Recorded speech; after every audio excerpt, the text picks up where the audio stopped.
So, having established that many of us are going to stay feeling poorer for longer, are we also destined to feel more miserable and less successful? Well, it depends how you measure it, according to the editor-in-chief of the online newspaper, the Huffington Post. The old model, in which success equates to long hours, lack of sleep and constantly checking your emails, isn't working, she believes. We'll speak to Ariana Huffington in a moment, along with the creator of Purple Ronnie and Professor Robert Winston, who says, as we're descended from apes, there's not a lot we can do about those basic instincts of drive and aggression. First, this from Zoe Conway. Too much and for too long, we seem to have surrendered personal excellence and community values in the mere accumulation of material things. Our gross national product now is over $800 billion a year. Robert Kennedy gave that critique of GDP as an indicator of America's success in 1968.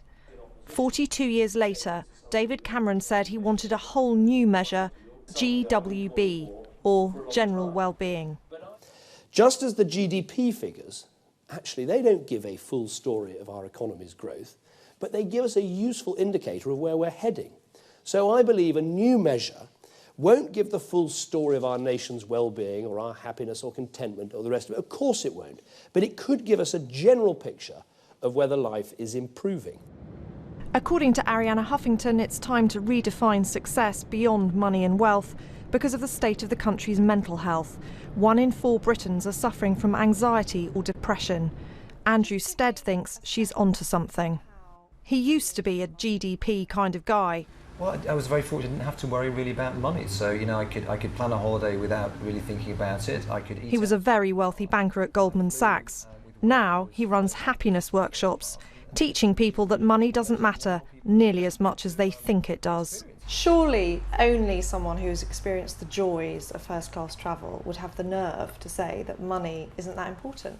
I think it's a very fair point. It's levelled at every single person at every level of society. Because if you own a yacht, you're a member of the yacht club, and you're surrounded by people who own yachts. If you own a Ferrari, it's the same thing. So it's a question of understanding what you have and not wanting to jump and come, because the jumping and the competition can't continue. At some level, it has to stop. And the quicker that we acknowledge that and accept that there's a level at which we're happy to be comfortable, and actually it's within reasonably modest means, then we can open up a huge amount of happiness and we can engage in society in a very different way. David Cameron's General Wellbeing Index never materialised, but the government is publishing happiness data. Apparently, we're a bit cheerier than last year. Asked, how satisfied are you with your life nowadays? 77% gave a score of 7 or more out of 10, so a high mark for life satisfaction, and that's up 1.2% on last year. They were also asked, to what extent do you feel that the things in your life are worthwhile? 81% gave a score of 7 or more out of 10, again a high score, and a rise of 0.7% on last year. The data also shows that Britain comes 10th in the happiness table out of the EU's 27 states. Could it have been Danny Boyle, Olympic gold and the Diamond Jubilee that helped the country's mood? Or was last year's drop in unemployment much more significant? The statisticians say they don't know, but the research on the relationship between the economy and happiness keeps changing. I think obviously money matters. The question is how much and for what reasons. So there's been a lot of back and forth in the research over decades about whether above a certain level having more money makes you happier. For a long time people seem to think that no, above a very basic threshold more money didn't make any difference. Now the research has all come back in the other direction, suggests that actually no, it is worth having more money for your happiness pretty much indefinitely. If money brings happiness, then Sloane Square in Chelsea should be the most chipper place on earth. To test this, we asked well-seasoned observers of the well-heeled. Well, generally most of the people I serve up here don't seem very happy. I don't know why. Does it surprise you that they're not happier? Yeah, because if I had sort of like a £3 million house, I reckon I'd be quite happy. I never find them that happy. How do they seem? They're a little bit miserable, to be perfectly honest, because I suppose they work 12, 16-hour days to earn that. So what does Andrew Stead recommend? Well, think happy thoughts and remember to think about them by applying stickers on your gadgets. Well, it works for him. So let's speak to three people who are very successful by anyone's standards, but are they happy? Ariana Huffington is the founder of the Huffington Post. Lord Winston is author of Human Instinct, How Our Primeval Impulses Shape Our Modern Lives. And also with us, the author Giles Andre, the creator of Purple Ronnie, who spent £35,000 of his own money making a short film to cheer up Britain. We'll ask him if that worked in a moment. But Ariana, first of all, what is happiness and how do you measure it? Well, going back to the Greek philosophers, Socrates, others, they talked about eudaimonia, kind of flourishing, and they linked it a lot to a sense of purpose. The founding fathers in the States talked about the pursuit of happiness in the Declaration of Independence, and it wasn't just the pursuit of having fun, it was again the pursuit of feeling good by doing good.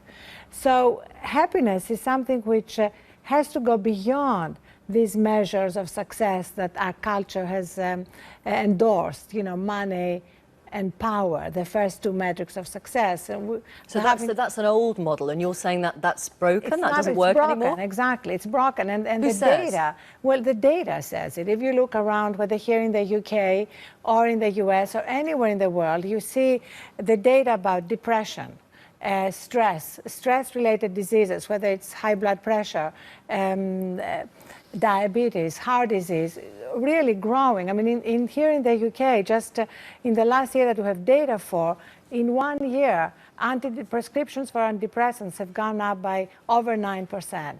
A third of people say they can't sleep, and sleeping pill prescriptions are skyrocketing, stress, anxiety disorder. So clearly there is something wrong, and that's why I think even though the idea behind having a happiness index is really great, and it would be wonderful to have a conversation like we're having here, a national conversation about what it really means and how we can be happier.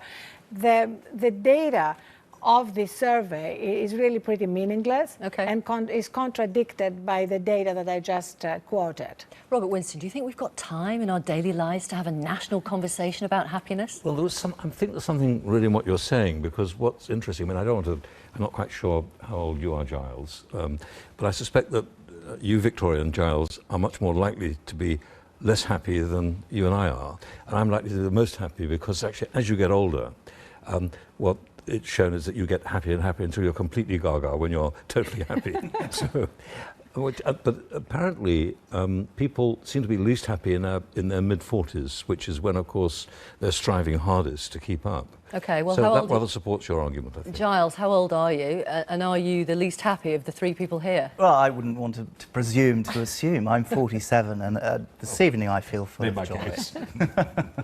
But actually, there's definitely data that the millennials, I have two daughters who are millennials, 2024, are the most stressed generation. A lot of it has to do with technology.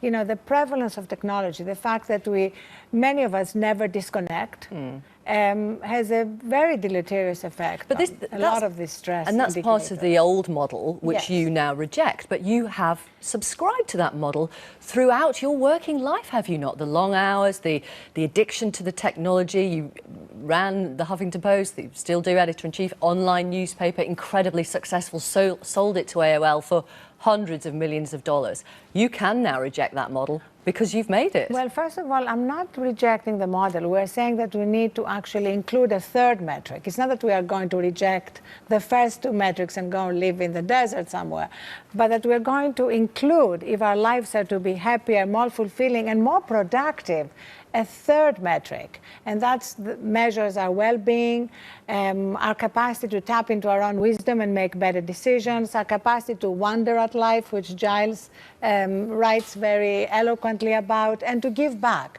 So these are the sort of four elements that make a more fulfilling Robert, life. let's go with the third metric. Are we ever really going to give it the attention above the other two? Well, that's an interesting question. Obviously, you've done that, I suppose, with your work, because part of it is to retain some of the childlike quality of our lives, which we tend to lose, I think, in middle age, but then perhaps regain again when we become grandparents. Do you agree with that, Charles? I certainly think, funny enough, when I think about about happiness and what constitutes happiness. I always come up with one word, which is playfulness, which I think is what Robert was talking about. There are all sorts of elements that constitute happiness. For me, playfulness is one of them. And I think we need to look at the very natural way in which children present themselves. And we can learn a great deal from them about how we're designed as human beings, about how we should operate, about how we should move forward. There is quite a lot of evidence that actually happy children are less likely to be depressed when they're adults.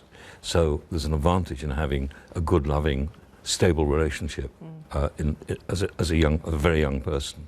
But there's also, the interesting thing about the model that you're talking about is that what some research shows is that actually all you need to do is to earn about $1,000 a year more than your next door neighbour, and you're likely to be happier. But it's only $1,000.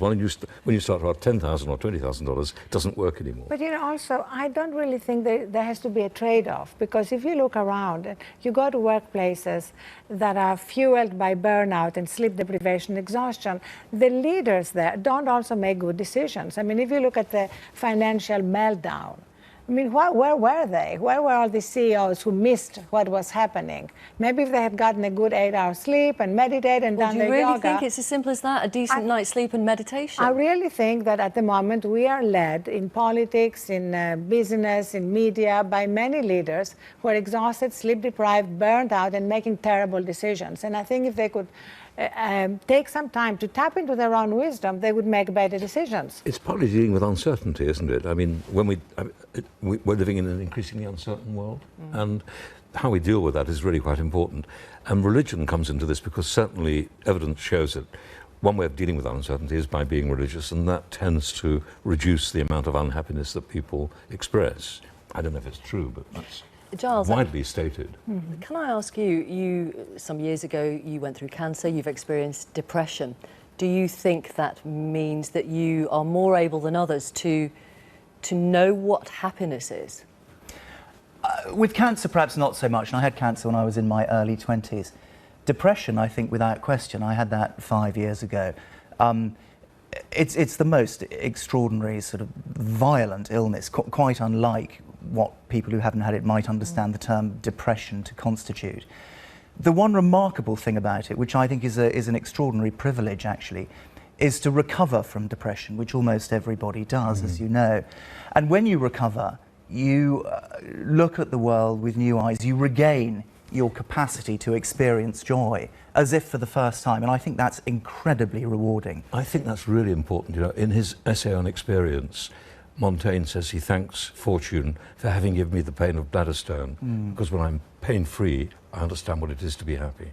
It's almost to be truly happy, you have to be unhappy at some stage, which is kind of another way of saying perhaps what you're saying. Without question. I mean, it wipes your soul, and it is a massive privilege to experience joy. And for me, it is just very sort of simple human things. It's the connectivity between human beings. Love, I suppose, is another way of expressing it. I think almost anything that's been written about happiness, love is one of the most fundamental tenets, one of the most fundamental ingredients to that recipe of producing a happy life. Do you think you might be guilty, perhaps, Ariana, of imposing this, you know, let's have beds in offices, you know, don't be addicted to the technology? That might make some people happy, you know, checking their emails the whole time. Are you guilty of imposing what you think makes people happy on others? Well, first of all, there's no imposition. I mean, this is a choice that companies make right now. In the States, 25% of corporations have introduced some form of mindfulness program. At the Huffington Post, we do have nap rooms, we have weekly meditation, yoga classes, etc. But also, a lot of companies have found a real correlation between productivity, retention of talent, and having these employee practices which create a workplace which is less fueled by burnout. I mean, that's really the bottom line. But what Robert and Giles said about gratitude and love, for me, that's really ultimately what the third metric is. If we can bring these into our lives in whatever form makes sense for each one of us, we'll have lives that are much more fulfilling. Okay. Thank you all very much. Thank you for coming on the programme. Thank you. Thank you.